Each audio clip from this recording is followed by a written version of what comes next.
Carolyn. I'm an operations manager for the Government Property Group in New Zealand, which, as it says, is the property group that looks after government office property.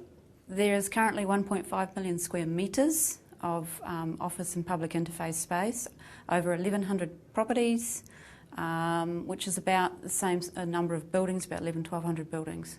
We're currently just rolling out the on-demand module as part of a pilot, as part of a project we're doing with ICAD. So we've yet to deploy the on-demand, but we're working out the service of the SLAs and all of those sorts of things at the moment. Anticipated volume, it's hard to say. There's 60 government agencies that will be using the system. We have property and lease. We have space management, we have asset management, and we also have FM, which is obviously the on-demand. And they're the four that we've deployed as part of a project currently, which is due to finish at the end of August. We have 4 pilot agencies that are using those 4 and then looking to onboard the rest of the 60-odd agencies. We've had property and lease since 2011.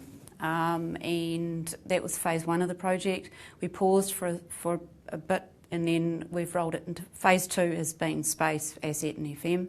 The property and lease module, which is being used by all of the agencies, that was a mandated thing out of government that the agencies have to use that module.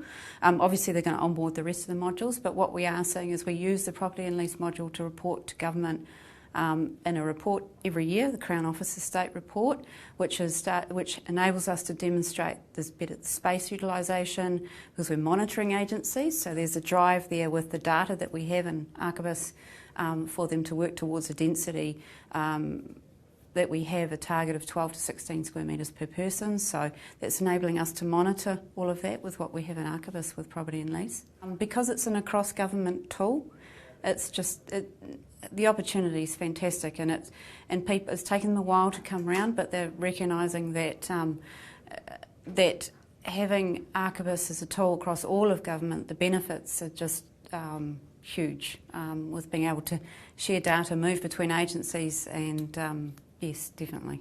From the 4 modules, once we come to the end of the project, we'll go into business as usual and then we'll go into continuous improvement from there.